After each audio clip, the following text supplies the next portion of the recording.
Happy Friday afternoon to each and every one of you. Thank you for joining us today in our continued study through the Judges, which is a part of our much bigger study, which is taking us through the story of the Bible, our walk through history, the story that God has revealed to us in His Word.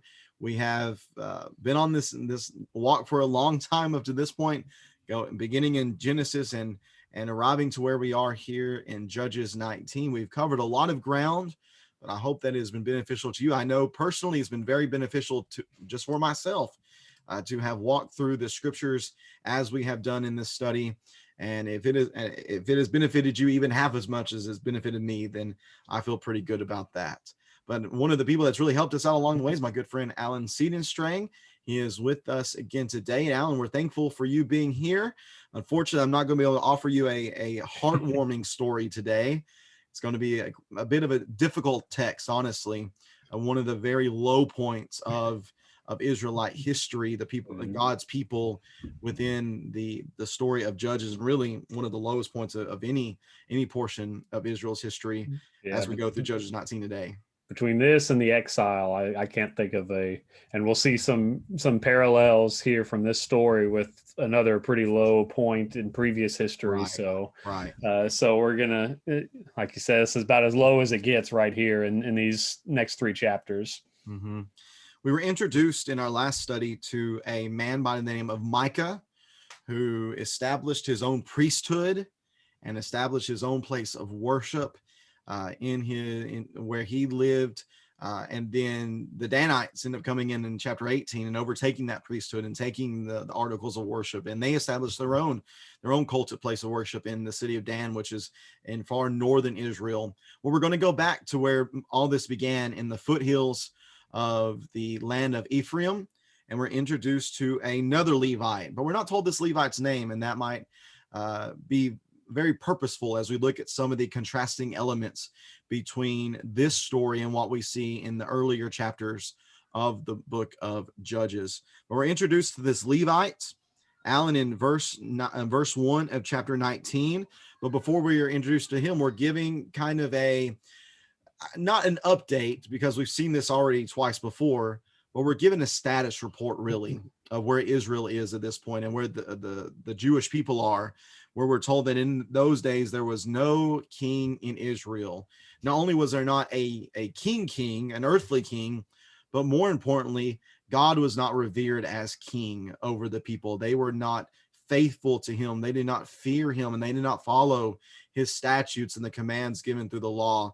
And because of that, we see what we see within this text, which begins with this with this Levite man who goes to Bethlehem and inquires a concubine, which would have been a woman who was of different status than a wife. They were legally spouses, but really they were seen more of like a secondhand, lower ranked full-time wife, if that makes sense at all.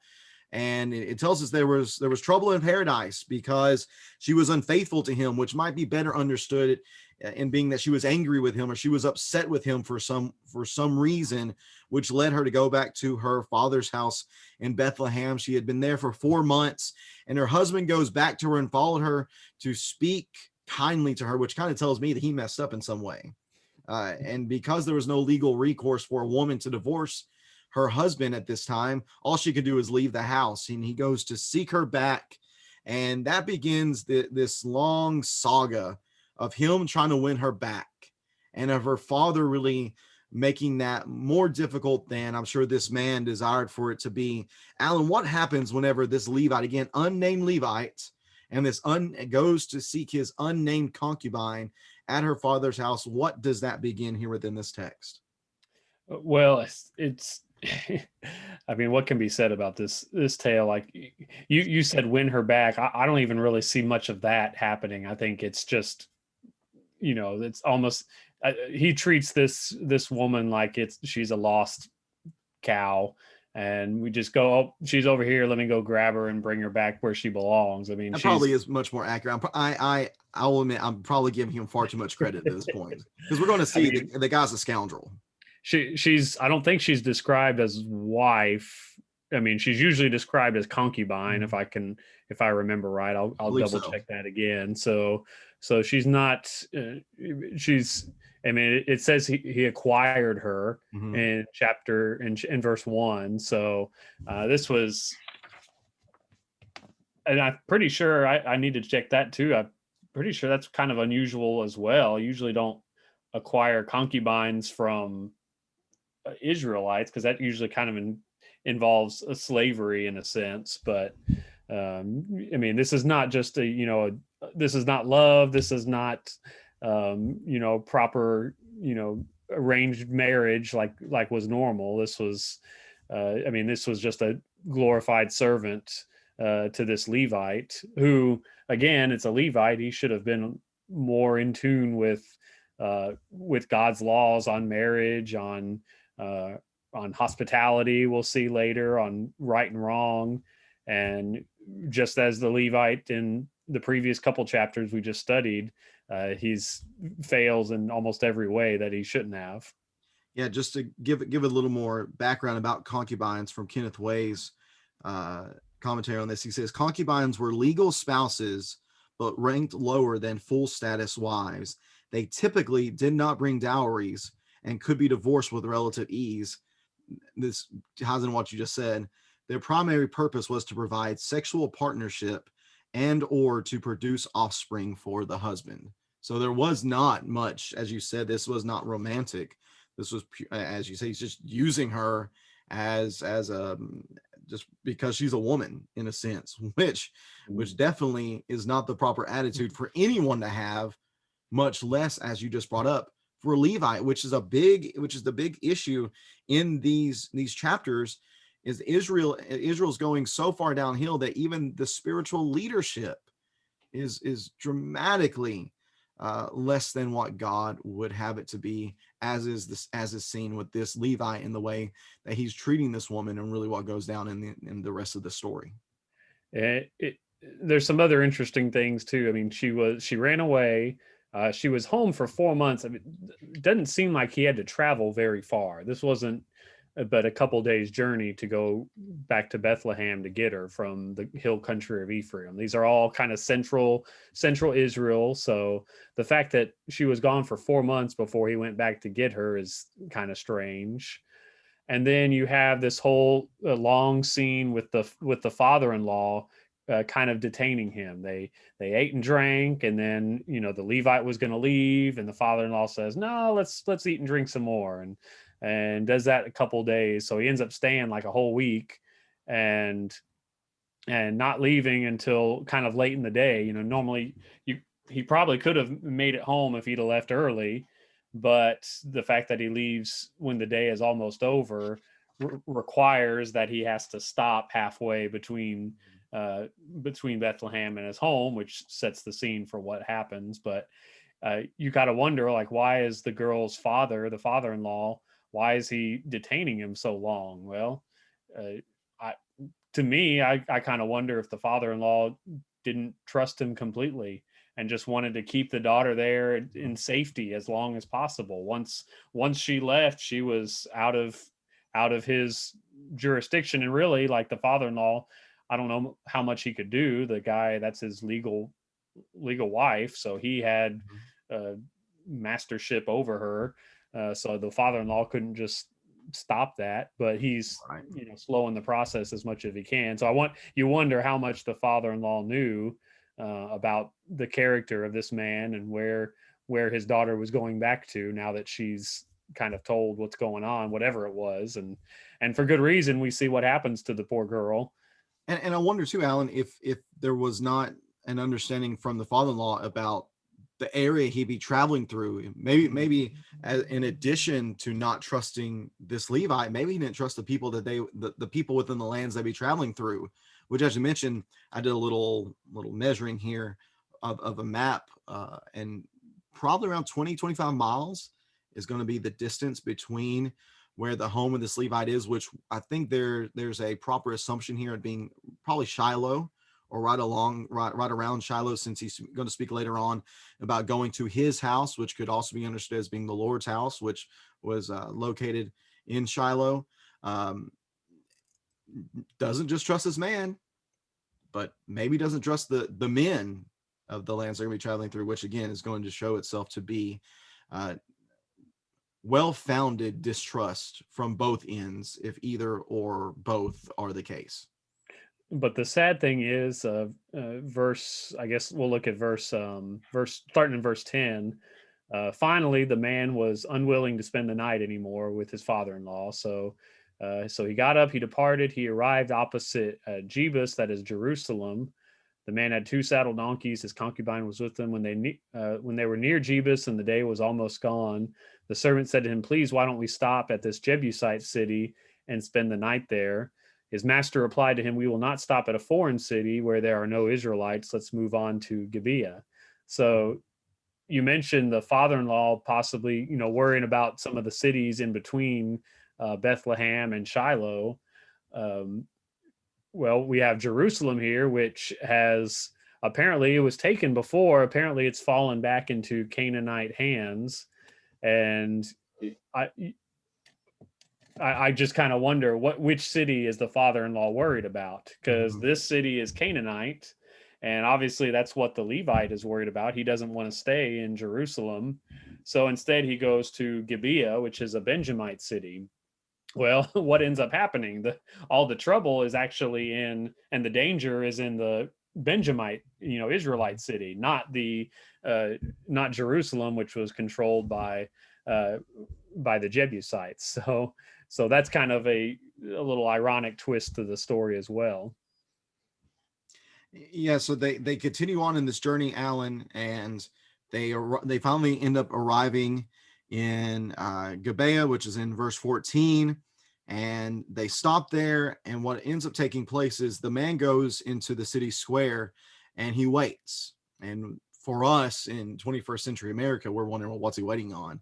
But in that culture, the proper protocol in that culture is, if you see a traveler or a stranger, is that you extended hospitality to them, that you allow them a place to rest for the night, which is at this point, Alan, we begin to really see, or at least get an inkling of some echoes all the way back to Sodom and Gomorrah. Mm-hmm. Remember the story of Lot, that he brought in the messengers of the Lord into his home to give them lodging for the night. And that's only the first parallel that we're going to see, because unfortunately, we see even more parallels begin to show up as we go throughout the story.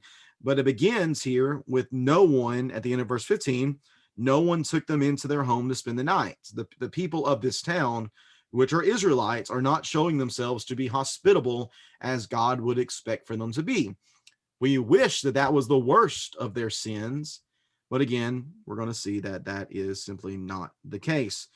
In the evening, verse 16, an old man came in from his work in the field. He was from the hill country of Ephraim, but he was residing in Gibeah, where the people were Benjamites. And when he looked up and saw the traveler in the city square, the old man asked, "Where are you going? And where do you come from?" And I think the Levite here uses his status a little bit to his advantage, where he says, "We're traveling from Bethlehem in Judah to the remote hill country of Ephraim, where I am from. I went to Bethlehem in Judah, and now I'm going to the house of the Lord." There's an alternate translation from the Septuagint that says "to my house." And instead of really choosing either or, I think there's a combined proper understanding here. Him being a Levite, it would be understandable, I think very logical, for him to be living somewhere around Shiloh. So for him to go to the Lord's house would be the same basically as him going to his house. Yeah, why does he say this? I think he says this to try to gain some favor. Look, I'm a special person. I'm going to go do my diligence, but look, nobody's taking me in. And he's also going to try to gain help from this man by saying that we don't need anything. We have straw, we have feed, we have bread, we have wine. I have all that for my animals and for my concubine, for my servants. We lack nothing. All we need is a place to stay. And the man says, well, welcome. I'll take care of everything you need. Only don't spend the night in the square. And we might be wondering, that's curious. Why so worried about spending the night in the square? So verse 21, he brings them into the house and feeds the donkeys. Then they wash their feet. and they ate and they drank. And yet here comes the second really strong echo from the Sodom and Gomorrah story, Alan, because there suddenly appears wicked men, or worthless men. The King James says men of Belial. What are they doing? They're surrounding the house, they're beating on the door, and they say to the old man who was the owner of the house, bring out the man who came to your house so we can have sex with him. Here we have, again, not just depravity from the sense of not fulfilling the commands to be hospitable to travelers, but here we have depravity to the degree of Sodom and Gomorrah, for which, let's remind ourselves, in case we forgot, the cities were destroyed by flaming fire from heaven for their evil. And unfortunately, here we don't see a better response from this man, the older man, and we also don't see a good response from the Levites, in the fact that instead of just calling down these men, you're not going to act in this ungodly way. What do? Well, they offer up innocent people. They offer up the virgin daughter, and they offer up the concubine. Have them, but they don't only have them, but abuse them and do whatever you want to them. Don't commit this outrageous thing against this man. And it's interesting to me that this man is not willing to allow this particular sin to take place, which in and of itself was pretty bad. I mean, to use the word outrage is to say that this is an act that cries out for justice. It's an act that cries out for there to be retribution. Don't do this horrible thing, but instead maybe do this other thing, which is not as bad. But in reality, depravity abounds from everybody almost at this point. No one's offering to do the right thing.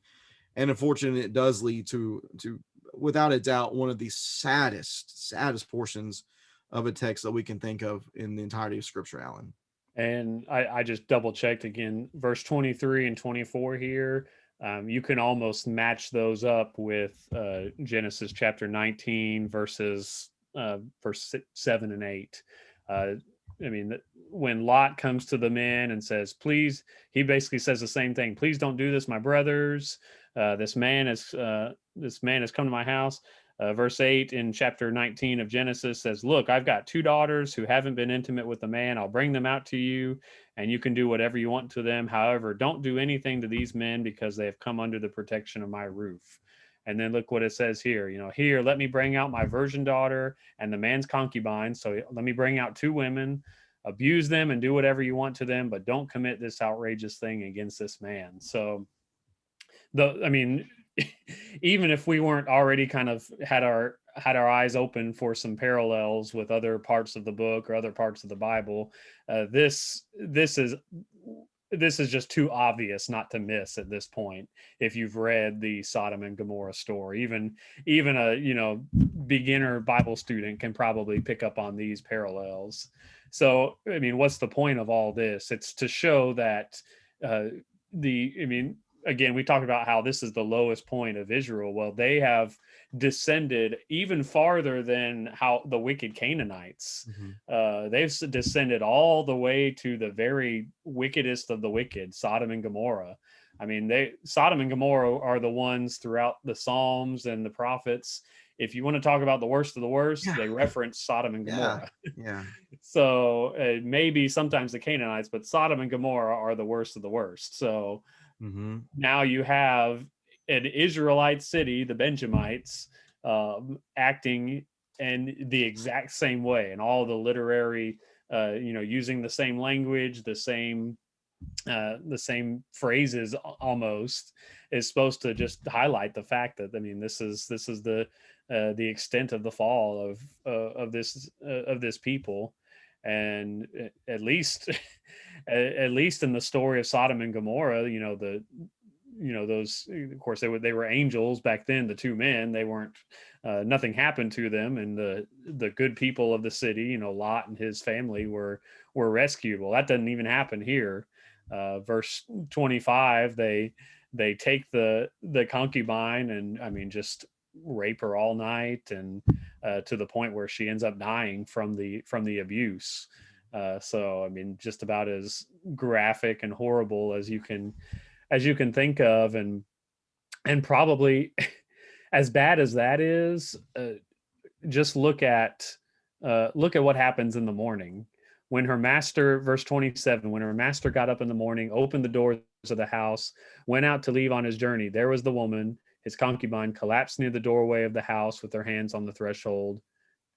He just says, "Get up, let's go," and she's dead already. I mean, just so callous. So if you were wondering about the Levites' moral character up to this point, I think this really puts it into perspective. I mean, he didn't worry about her all night. He probably had a good night's sleep. She was out there getting, basically destroyed. And, he wakes up in the morning after a good night's sleep and not even a concern because she's laying on I mean, I'm sure she was bloody and broken and all, she wasn't just looking there, sleeping there peacefully on the doorstep. And all he can say is, "Get up, let's go." And I mean, that's the extent of his care for her. So again, this was not I don't think this was the Levite going back to get his, estranged wife and trying to win back her love. He's going back to get his property, and the property's gone. So what more can you do? No point in crying about it at this point. Yeah, he does treat her as there. In my mind, there is no difference between the Levite himself and the acts that were perpetrated by these worthless, wicked men. Mm-hmm. They are both equally condemnable in this particular instance. There's some ambiguity there in verse 5. The man seized his concubine. Was that the man himself? Is that the old man? Who knows? Both of them seem to be at fault, though. The old man, it's his house. He has control over it. Whether he grabbed her or not, he allowed it to happen. Does Levite, again, this is his concubine. He does have legal authority over her. He allows this to happen. And there is zero concern for her whatsoever. So much so that he just picks her up. He puts her on his donkey, and they return home. And there's just zero concern for her whatsoever. He gets home. What does he do? He picked up a knife. He took hold of his concubine, cut her into 12 pieces, limb by limb, and then sent her throughout the territory of Israel. Everyone who saw it said nothing like this has ever happened, or has been seen since the day the Israelites came out of the land of Egypt until now. Think it over, discuss it, and speak up. Other translations give the idea that he's sending this with messengers, and this is the messengers message those who hear. Hey, nothing like this ever happened. You need to think about what's happened. You need to discuss it. You need to speak up, which is so ridiculous for this man to try to play as if he's the victim here when he's the one that allowed it to happen. It's just absolutely such a horrible story that takes place here. I think it's pure revenge too. I mean, just his action while he was still in the city, if he was upset, he would have been, preaching to them or something, getting onto them right then. But he would never allowed it to happen in the first place. Sure. But then after it happened, he would have had some sort of retribution against him.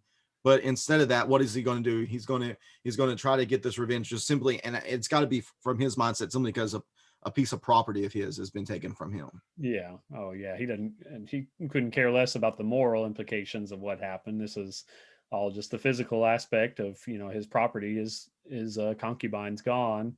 And of course, I think he'll play up the moral aspect of it for his own benefit. Nothing like this has ever happened since the day the Israelites came out of the land of Egypt. Think it over, discuss, and speak up.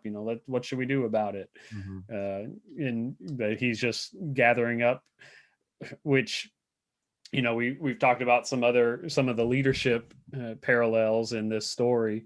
It's kind of ironic that we have leaders like judges like Samson that never can gather up he never gathered up a force of Israelites to do anything. And somehow this, for lack of a better word, stupid Levite, he's going to be able to gather up enough force and enough backing to wage a war against one of his brother tribes, mm-hmm. here, Benjamin. So these are the types of leaders that that the people follow, instead of the ones God set up for them. Or I mean, this is all they have available, I guess. That's the state we're in now. Yeah, unfortunately, that's the reality of where they are at this point in their history. Just to mention a few of the taking a step back and looking at some parallels between this text and what we've seen previous in the book of Judges. In the prologue, let's remember from chapter 1 that there was dismemberment that took place there, where the thumb was cut off. I think it was the thumb, maybe the big toes, thumbs and big toes. It was cut off of a particular king in that text. Here we have the complete dismemberment of this concubine. Both the prologue and the epilogue mention Jerusalem. In the initial conquest, we see it being overtaken, as you said, but here we've seen that it's been overtaken again, and the power has been given back to foreign control. There are married couples that are mentioned in the prologue and the epilogue. In the prologue, we see Othniel and his wife, Aksa, are mentioned within that text, and they're a good couple. They're a strong, powerful couple. Here we have an unnamed couple, this unnamed Levite, his unnamed concubine, and that just shows the worthlessness of this couple, really from the standpoint of the Levite, more so, of course. There's a mention of women being transported on donkeys. Aksa is able to dismount from her donkey, and her voice is heard, and she's listened to. Unfortunately, that's not true for the concubine here. And then both of these, both the beginning and the end of Judges, mention the tribe of Benjamin from a negative standpoint. Their failures in the initial missioning. In the prologue, they cohabitate with the Jebusites, which is rebuked. But here we have the Jebusites, of course, abusing this woman to the point of death here within this text. So that just gives some further evidence for the parallelism that's within this book. And I think that's very much purposeful. I don't think it's by accident that it was written in this way. Mm-hmm. That as it was written out and compiled and structured, it was written so that we can see these parallels, to see how things were better in the beginning, and now how much worse off they are at the end of the book. And all of it goes back, Alan, to the fact that there's no mention of God. The only time the Lord is even possibly mentioned here is whenever the Levite says, "I'm going to the house of the Lord." That's it. There's no other mention of God here. His presence is not seen within this text. Nobody is seeking to serve him. No one is seeking to honor him. They are doing just as the first verse says, that there was no king in the land. And therefore, what were they doing? They were doing whatever was right within their own eyes, doing whatever was right for them. That's what they did. And because of that, this horrible, horrible account is present for us within this text. Alan, what do you have? Sounds like you got. Oh yes, the girls are doing whatever's right in their eyes. They're in your house, man. Listen, they are behaving right now as if there is no king within this house. There is no king in that Casa de Angel. There. The king is going to go have a talk with the jester of the house whenever we get done here, right. For sure. But Alan, what do you want to share with us before we close out? I think we've got it covered. Just again, the fact that there's no king, there's no love, or the worship, just how things. I think that really the big picture of Judges is not how bad it's gotten, but how that process deteriorated, and how quickly that can happen. How some of the things that get that started, just when we start to do what we want, we don't have any regard for worship or for the leadership structure that God set up, like the Levites. Just so many ways that things can deteriorate or can go downhill. We see all of that happening, and then within not very long, it's deteriorated to the point of Sodom and Gomorrah. Mm-hmm. So this isn't just something like, if we take our foot off the gas, we might not be as great. I mean, this could, if we as Christians today, if we neglect to teach our children, if we neglect our study, if we neglect to assemble together and meet and grow, and all these things that are part of our daily walk with Christ, then it's easy for very quickly, within a couple of years, maybe a generation or two, to be completely unrecognizable as a people. Absolutely. Yeah. the fatal funnel is real. It definitely is present within the book, but I really appreciate what you're saying. Why is it present? Why did it get there? And as we can see, as is dictated in this text, it's because everyone did what was right in their own eyes. They did not honor or revere the king. And because of that, we have really Romans 1 coming into play, that God gave them over to it. God allowed for this to happen. Let's see how things go whenever you seek your own desires. And unfortunately, nothing good comes from that whatsoever.